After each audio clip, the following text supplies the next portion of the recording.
Tamil super star Vijay హీరోగా ప్రస్తుతం నటిస్తున్న సినిమాపై అంచనాలు రోజురోజుకు పెరుగుతూనే ఉన్నాయి. విజయ్ ఇప్పటికే క్రియాశీలక రాజకీయాల్లో బిజీగా ఉన్నారు.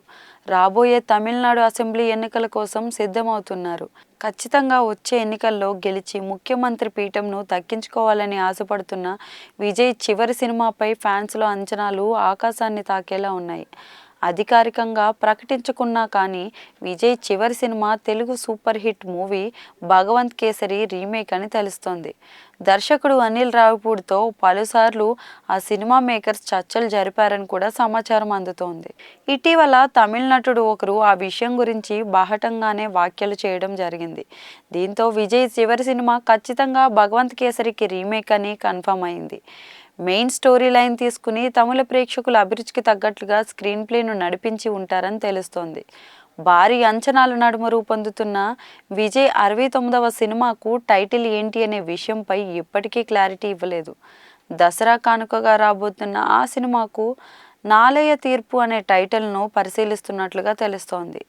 నాలయ తీర్పు అంటే తెలుగులో రేపటి తీర్పు అని అర్థం వస్తుంది. భగవంత్ కేసరి కథకి రేపటి తీర్పు అనే టైటిల్ సరిగ్గా సెట్ అవుతుందని కొందరు అభిప్రాయం వ్యక్తం చేస్తున్నారు.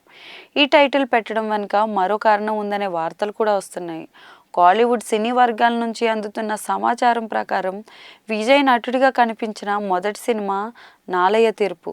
తన తండ్రి చంద్రశేఖర్ దర్శకత్వంలో రూపొందిన ఈ సినిమాతోనే విజయ్ పరిచయం అయ్యాడు.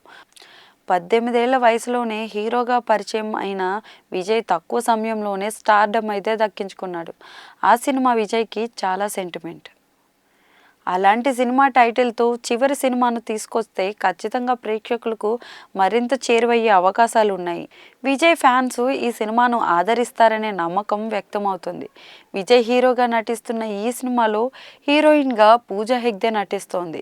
శ్రీలీల పోషించిన పాత్రను మలయాళ కుట్టి మమితా బైజు పోషిస్తోంది. ఈ సినిమా విజయ్కి ఎలాంటి ఫలితాన్ని ఇస్తుందో అనేది చూడాలి. మొదటి సినిమా టైటిల్తో చివరి సినిమాను చేయడం వల్ల ఫ్యాన్స్కు ఎమోషనల్గా కనెక్ట్ అవుతారనే ఉద్దేశంతో టైటిల్ విషయంపై చర్చలు జరుగుతున్నాయి. త్వరలోనే టైటిల్ను ప్రకటించి టీజర్ను ప్రేక్షకుల ముందుకు తీసుకురాబోతున్నారు.